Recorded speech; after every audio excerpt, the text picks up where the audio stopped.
Healthcare today is reactionary. Mhm. Okay. Patient gets sick, we take care of them. I want to take care of the patient before they get sick. I want the patient to be responsible for their health care, but we have to give them the tools to do that. And we now have the capability to do that.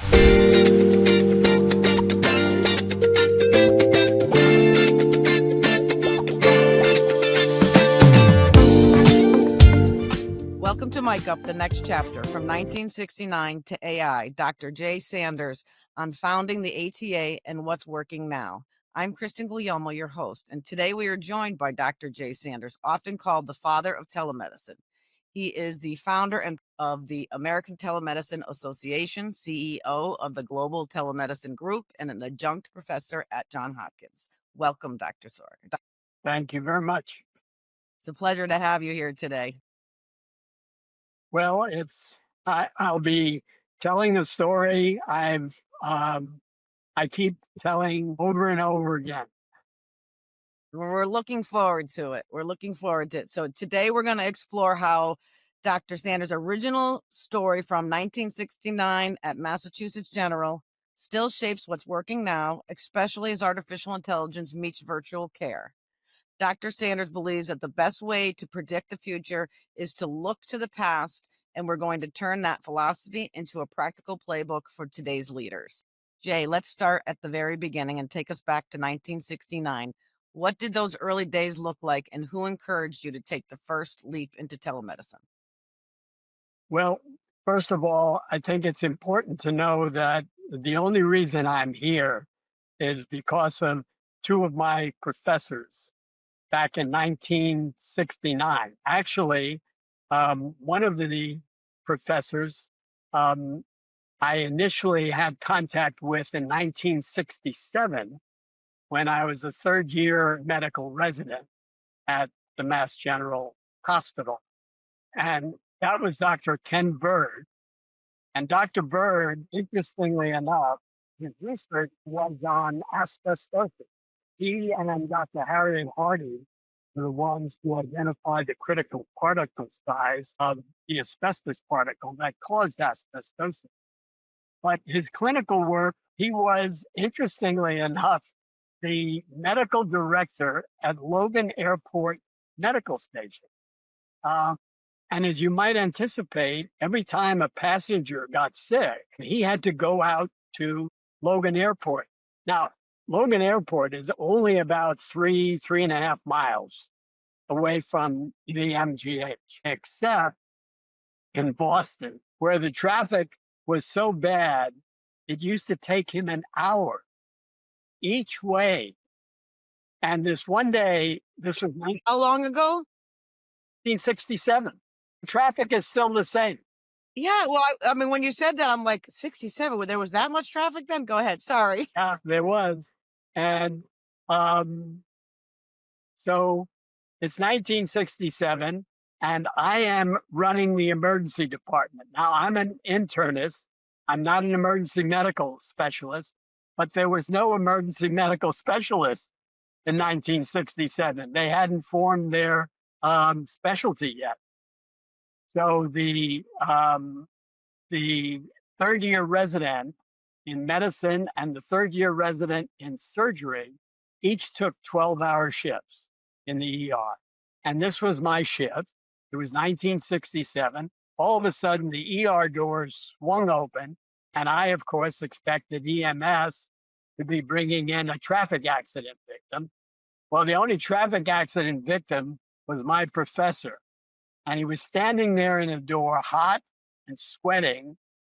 And I said to Dr. Bird, Dr. Bird, I know you got caught in the traffic again. And he said, yes. He said, but Jay, I had this idea. What do you think about it? He said, what if I buy 2 TV cameras?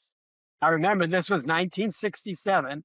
There was only black and white TV cameras, no color.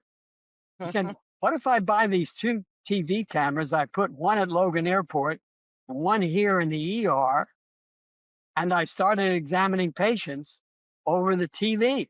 What do you think? Now, remember, I'm a resident. He's my professor. I thought it was the stupidest idea I'd ever heard of in my life. But I had enough common sense to say, gee, Dr. Bird, that's a very interesting idea. Good plan. He then went to the medical director, Dr. John Knowles at the time, got the funds and bought 2 black and white TV cameras. And he said to me, he said, you know, we can't call this television medicine. Maybe we should call it telemedicine.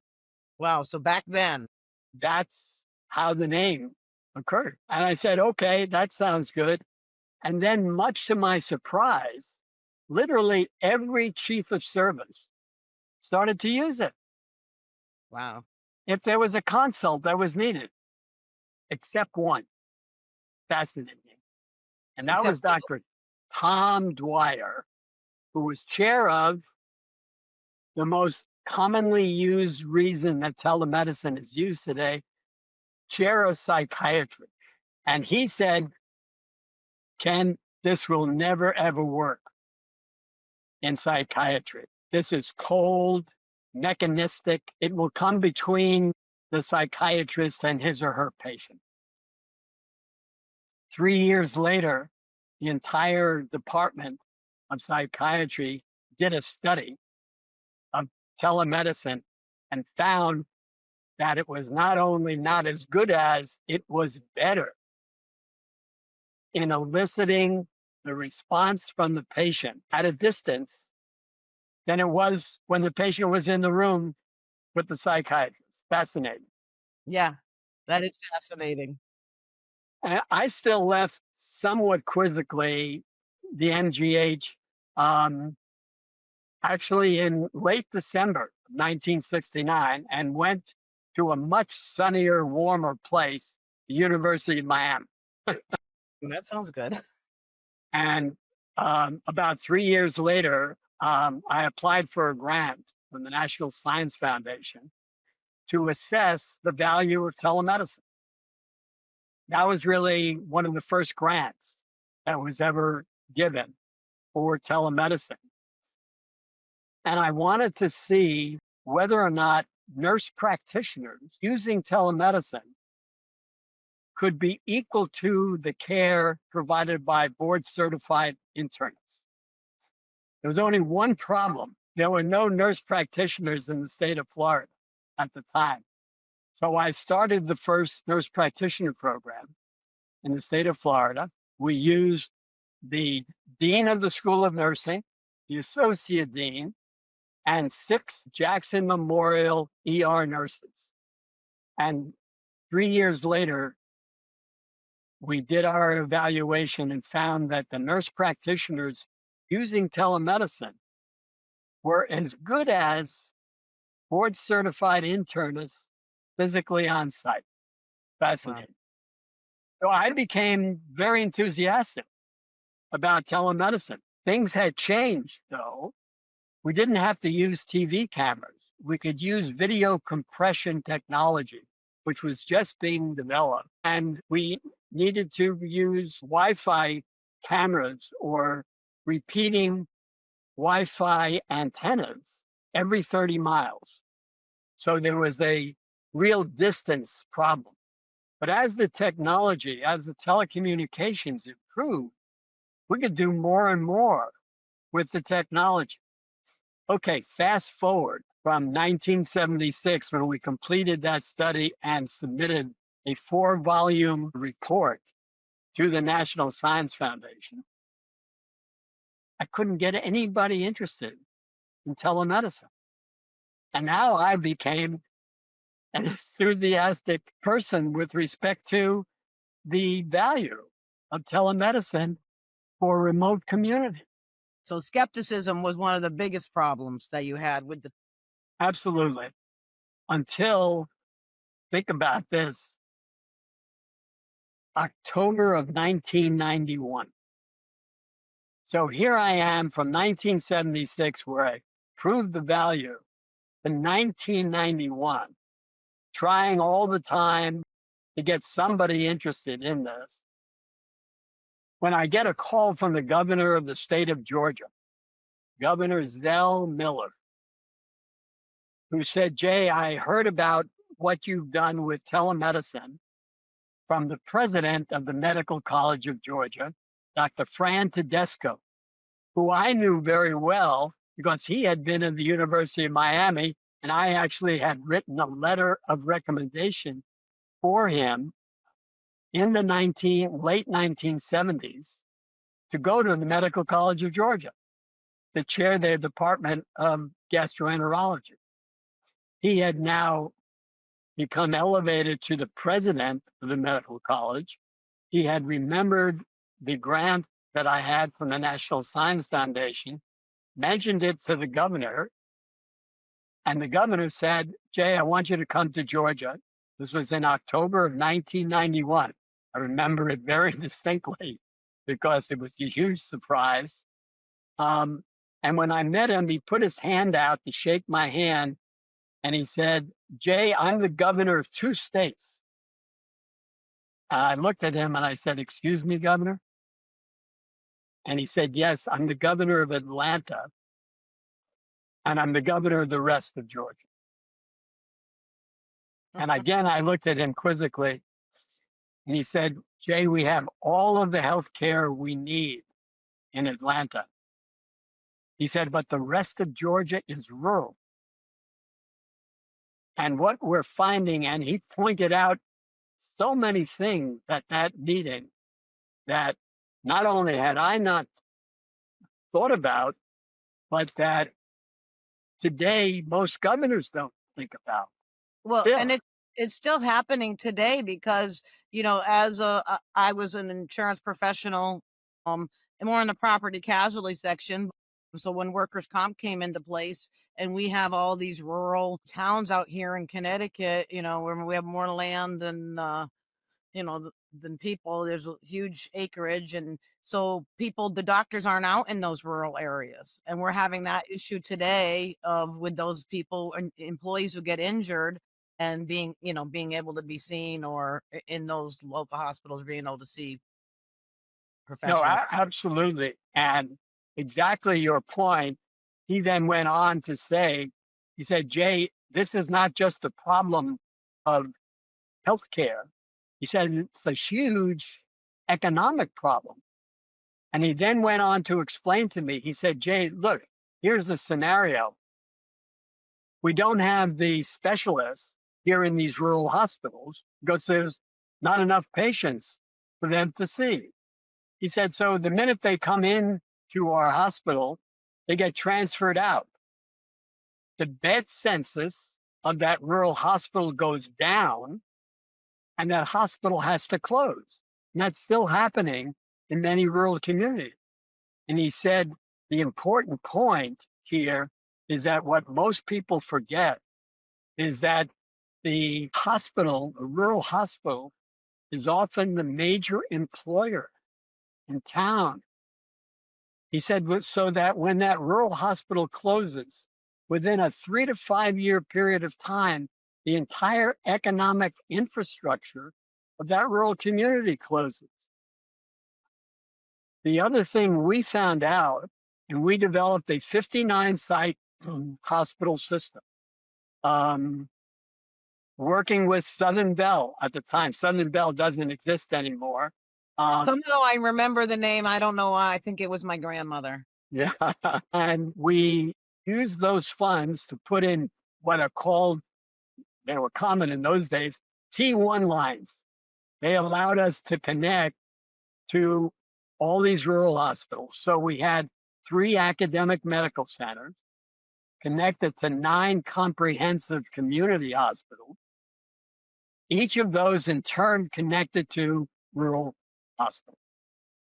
And the other thing we quickly learned was it helped stabilize the physicians in these rural communities, who often were a revolving door, because remember where all physicians are trained.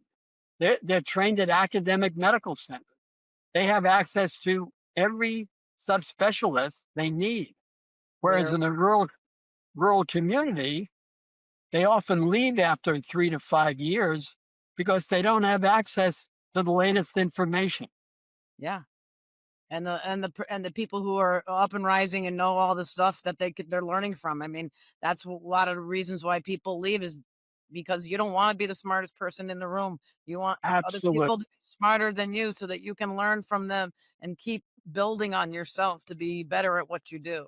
Absolutely. So we did three things. One, we created a connection for the patients. Number two, we stabilized the rural hospital. And number three, we stabilized the physician in the rural community. So right after between 1993 and 1995, we had connected these 59 hospitals. And all of a sudden, a friend, colleague from Arizona brought many of the legislatures from Arizona to see the system we had set up. And they came back to Arizona and set up a fund to set up a telemedicine system for all of Arizona. And then California. Wow. So And you really are the father of telemedicine. no, it's still Yeah, my you get to take professor. that. I Dr. think you get to take that. Never, ever would have gone into that area. I was actually asked to stay at the MGH to head up the hematology division, but I got so enthralled with the warm weather in Miami and the sun versus the cloudy skies in Boston. I stayed in Miami for a number of years until the governor of Georgia came by, and I went up to Georgia to run their telemedicine system. And then in 1993, when we completed the system, I helped start the American Telemedicine Association. That's amazing. Yeah. So you told us basically what the gaps you were trying to fill with the telemedicine, and how did you bring together such diverse groups like the providers, the payers, the policy leaders, the technologists to be able to get this done? The governor was behind it. Yeah, I guess. I'm sure that had the majority of the reason. It wasn't my ebullient personality. Well, yeah, well, and that makes a lot of sense when the governor's saying, "Let's do this, let's do this." So, what was Exactly. one? If you And he could had the fun, bottle, go ahead. Sorry. and he had the funds. Yeah, yeah, and he had the funds, so you didn't have to worry about worry about that. So now, if you could bottle one lesson for today's AI leaders, what would it be? What I didn't tell you is that also in 1969, when I was chief resident at the MGH, um, we had a weekly event where the third year residents would find a complex case in the hospital and present it to the chief resident, who I was at the time, um, as an unknown. And I was supposed to discuss it in front of all the third year residents, and hopefully provide them some new information. So they presented me this very complex case, and I finished the discussion, and I thought to myself, he did a pretty good job with that case. When all of a sudden I got a tap on the back, and I turned around, and with a little grin on his face was another one of my professors, Dr. Octo Barnett. And if you Google him, you will see he's known as the father of bioinformatics. He was a cardiologist by training, but he was automating the laboratory and the pharmacy at the MGH, 1969. Think about that. Okay. The stuff you're telling me today that was connected way back then, I'm amazed at what you were Yeah. able to do back then. That's why I say the best way to look at the future is to look at the past. And with a grin on his face, I turned around and he said, Jay, that was pretty good, but you could be replaced by a computer. Way back then. I said, excuse me, Dr. Barnett? He said, yeah, you could be replaced by a computer. He said, have you ever heard of AI? 1969. make a long story short, once again, as with Dr. Bird, I didn't believe him. He got me going on this.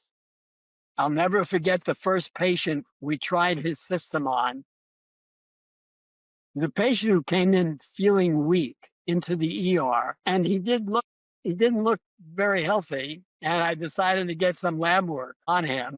This entire time, the naysayer of AI, okay? The computer prints out TTP, thrombotic thrombocytopenic purpura, a rare disease, okay?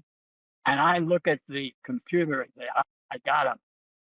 I call up Dr. Barnett and say, look what your computer said this patient had. Jesus. Now, when I saw the patient, I had initially, he didn't look well, so I sent off some lab work. And as I'm talking to Dr. Barnett, the lab work comes back, and the guy is really anemic. I had to admit him. 3 days later, the path report came back, DTP. Yeah.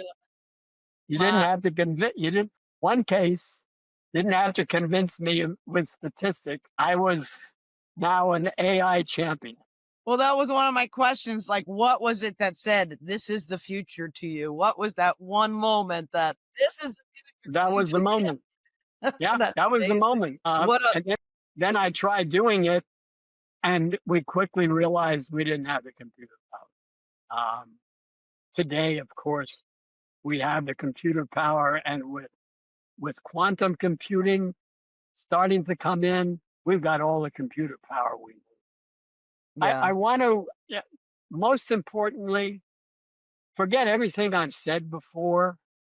The most important thing is a report that came out from the Institute of Medicine, now called the National Academy of Medicine, in 1999. Actually, let me go back to a report that came out in 1985, which really, well, in the 80s. I'm not so sure it was 85 specifically. That really surprised me.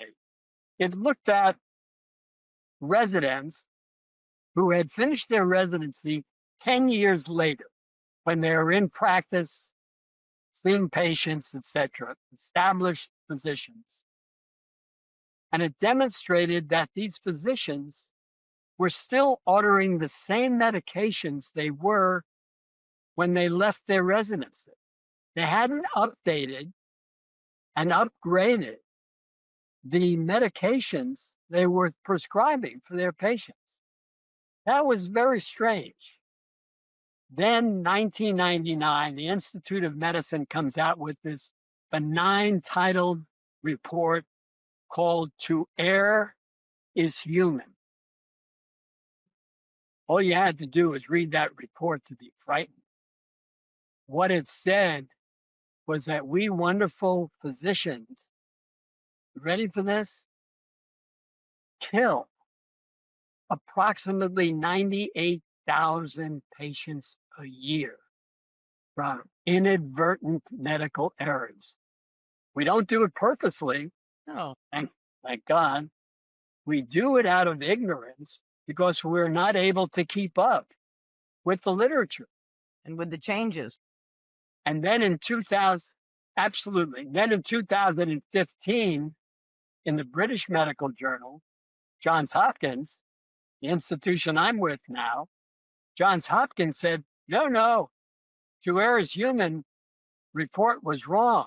We actually kill closer to 215,000 people a year because we cannot keep up to date with the literature. Now, I always look at telemedicine as providing access. It doesn't provide accuracy. What AI, and add to that medical sensors programmed with AI to our specific genetics. Don't forget, all clinical trials are statistical. It'll come up and say, 92% of the patients responded to this drug. Well, what about the poor 8% that didn't? Our genetics are critical. They need to be integrated into body worn sensors, whether it's the ring, whether it's the phone, whether it's a belt, whether it's a shirt, doesn't matter. Genetics have to be integrated into these sensors. So we get specificity. So we have access with telemedicine. We have accuracy with AI, sensors, and genetics. We have then anticipatory medicine in terms of being alerted to what we might get. And then we have, to me, the most important, we have accountability. Who's accountable? You and I, not our physician. Healthcare today is reactionary. Mhm. Patient gets sick, we take care of them. I want to take care of the patient before they get sick. Yeah. I want the patient to be responsible for their health care, but we have to give them the tools to do that. And we now have the capability to do that. You know, when every child is born today, we prick their heel to take a drop of blood to assess whether or not they have what we call inborn errors of metabolism. One of them is called phenylketonuria. If you avoid phenylketones in food, the child will be fine. Okay. Well, with that same drop of blood today, we can do the genetics at very low cost. The technology is there. Now we program all of these sensors that everybody's going to be grown up wearing to the specific genetics, and we now have precision healthcare. We're not It's there very yet, highly personalized. and absolutely, absolutely. That's where we need. That's where we need to go. And by the way, the insurance industry will totally change. Yeah, absolutely. Especially if people can hopefully, well, it might be the only time in history that insurance goes down if you can actually help people before they get sick. It'll be like life insurance. The difference between life insurance and medical insurance, you get reimbursed when you get sick. Life insurance, if you tell them you smoke, okay, or you're overweight, your initial cost for the same amount of life insurance may be much higher than mine because I don't smoke and I'm not overweight. That is where tomorrow has to be. And we have all this data from the past. Yeah, I mean, give us some examples of like how AI is coming in, like is with triage documentation, remote monitoring, anything like that. Just examples that you have. Yeah, well, what I would, first of all, the monitor area is already quite mature. I don't think the medical profession is that aware of it yet. But for instance, at the National Football Combine, the athletes are wearing sensors, and the coaches on the sideline, when they're doing, for instance, the 100-yard dash, the coaches have all of the sensor information on the athletes. Wow, to see if anything particular is happening. Exactly. And Under Armour now makes shirts with sensors in So them. it's there. It's just not knowing that it's there. Absolutely. And it needs more maturity. But Apple is going in that direction. A lot of other organizations now are going in that place. A company called BioIntelligence has a patch that you wear, tells you blood pressure, tells you rhythm strip, RR variability. All of these are very critical vital signs that we should know about. So, and even the glasses, for instance, that Meta has come up with, I should mention I do have their stock, so don't believe anything I say. And I have a pair, so I helped your stocks. Yeah, Love them. they can soon will be looking at your mental status. Um, so it's all there, but it can't be continue to be statistical. It's got to be individualized. Yeah, Thank because goodness you have more hair than I have. Well, that's a difference. That's why I'm wearing my cap. you're too much. So, what do you think that if a clinic was to add one small AI powered tool monitoring this quarter, what do you think they should do? What do you think a small clinic should look at to make their clinic better right now? Well, I would have to say I'd first want to look at their genetics, and that would dictate for me what sensor I would want them to have. So when a child is born, the same way I'm looking at their susceptibility for, as I said before, phenylketonuria, inborn error of metabolism, I'd want to be initially looking at what their susceptibility is. Excuse me, their susceptibility is to X, Y, and Z medication, an aspirin. Okay. So yeah, that makes sense. So that would be one of the first things that probably, if any clinic, if you can tell every patient's genetic, what they're going to react to. So this was something I just saw recently, and it's a test to check. I don't know if it's for psychiatry to make sure that you're on the right medicines for your mental health. And it's a blood test, and it's supposed to come back and tell you what medicines work for your genetics. Absolutely. Absolutely. Okay. And I just saw this recently. And the other thing I should have mentioned, and that is that the sensors and the genetics need to be dynamic.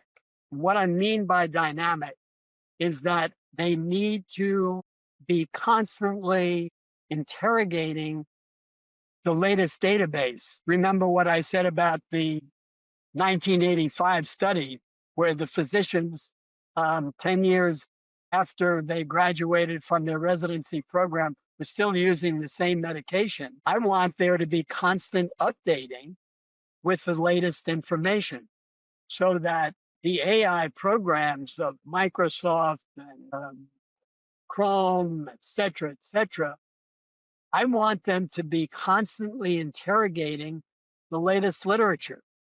I've actually recommended that to the chief medical officer of Microsoft in the past, and I've recommended it to the head of the National Library of Medicine that has PubMed.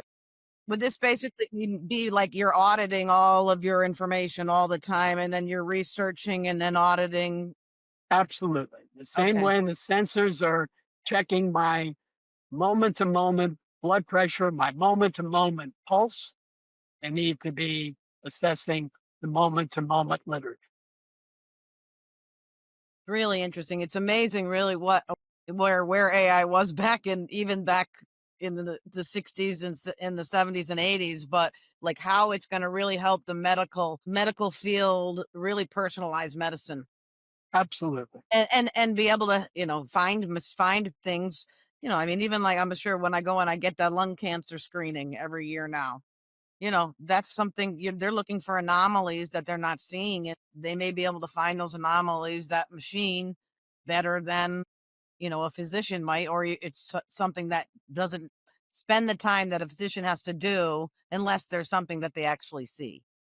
Krista, you use the exact words personalized.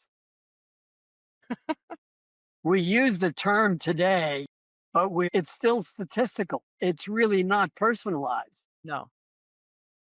No, I mean, and you see that, I think, with the studies, because they're always talking about them being biased. So now Exactly. we would take that bias out because we wouldn't be looking at just who they studied. You're going to be looking at all cultures, all races, every different genetics out there, because you're who's the sample Right. when you're doing that. Exactly. And probably the first group that needs to embrace the genetics is the pharma industry. They do all of the studies. That's the problem because the drug gets a check mark to be used because 90% of the people responded to it. Unfortunately, I'm one of the 10% who don't. Right. And then you're like, what do I do? And Exactly. there's no study for it to figure it out for that person. And I don't know if the big pharma really wants to, because then, they're what if their product, they find out that there's a better medicine that's more personalized towards Yeah, exactly. that person. So they may not even want, I'm assuming they don't even want to run those tests. Because if their medicine is selling and has gotten the exposure for whatever particular situation. Well, that's why you need to get this information out to the public. So we demand it. Yeah. And this is what AI can help with. 1000%. So it's very terrifying. People are thinking of the Terminator and all that stuff and what's going to happen with AI. But if we can implement AI responsibly, ethically, and for situations like this, it's going to be amazing. My focus is in my AI is to I want to bring AI into nonprofits so that they can get, tell their story better, or donor relations, stuff like that, because I want to help the nonprofit sector because they have an important mission that they want to get out. So and then you look at 100%. yeah, so you look at this, and this is another example of where AI is going to be so important to us, and we have to try and embrace it and learn about it so that we can all pay attention to it and make sure that it's being done responsibly. One of the first practical applications of it, you know how you go into a new doctor's office and what's the first thing the administrator behind the desk provides you? A clipboard, God, okay? To start checking off X, Y, and Z. Well, drives me nuts. the first thing I would do is escort the new patient to sit down in front of an AI programmed computer, asking, what's your chief complaint? And going through and asking questions based upon the prior response of the patient with the prior question. And then 15 minutes later, when the doctor is ready to see me, the doctor is handed a printout with a differential diagnosis and tests, laboratory tests, and potentially radiological procedures to assess the differential diagnosis that the AI has come up with. That's an amazing. I don't know if it's an idea or something that can actually be implemented. It can be implemented. I Yeah. just don't know why it's not done yet. It was actually implemented in a non-AI format by a Dr. Larry Weed, who unfortunately knew Larry very well. He's passed away. His system was called Problem Knowledge Couplers, PKC. And that was an AI driven branch logic tree for that patient's chief complaint. Now it can be put into an AI program. Yeah. It's amazing. What do you think the biggest myth people still are believing about technology solving access? My colleagues are going to hate me for my response. They'll still want to go to the doctor. And I think we need to, quite candidly, we need an entity smarter than the doctor who keeps up to date. And I can't get an appointment to the doctor. You're lucky. No, I can't. No, I know. I'm saying you're lucky. He may make the wrong diagnosis. Hey, there you go.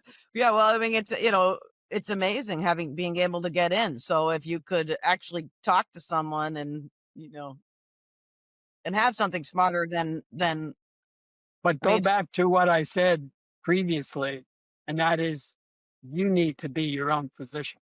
And absolutely. AI will allow you to do that, and your genetics and your sensors programmed into the AI will allow you to do that. So I have a good friend, and she has always taken her medical, and she's constantly looking everything up, and she thinks she has all these ailments. But in reality, she needs to be paying attention to what it possibly could be, so she is aware. So even though she might have been making herself a little crazy, it's important for us to be involved and be searching for those answers and not just wait for the doctor. Absolutely.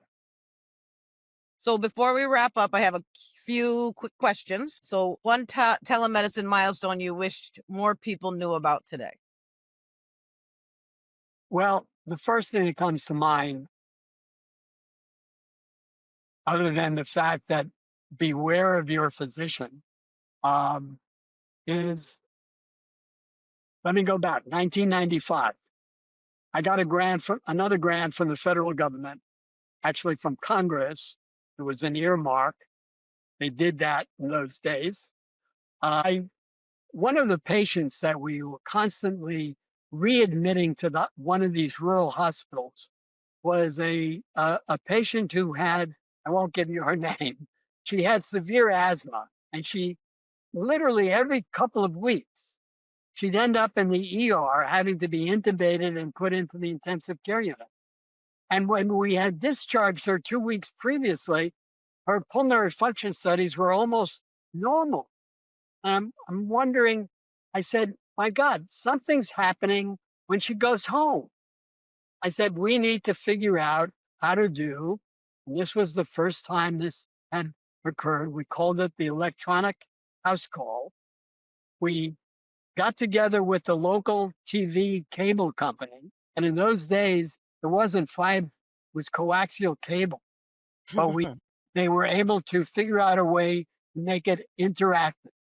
So we saw this patient, first time. She's sitting in asthmatic. She's sitting in this great big puffy chair, okay? And on her lap is her cat. And watching this whole interaction is her husband at the kitchen door smoking. Looking out the door. Never had to wonder again why she was constantly being readmitted. All it took was one patient. And I coined the term, the best exam room is where the patient lives, not where the doctor works. Well, it's the same thing in insurance and risk management. I can't really risk assess your situation unless I see it. So if someone said to me, what am I doing dangerous in this area? I can't do that unless I come out and see you, see where you are, ask you millions of questions. Absolutely. Now we have companies, and I have no relationship with them. I have done a podcast for them. Care out of, well, today it's the troublesome word, out of Israel. And Care started to make the technology that allows a patient at home literally to be examined. So they make the stethoscope, they make the otoscope, they make the ophthalmoscope. And now Best Buy, you can go to Best Buy and buy the Care technology.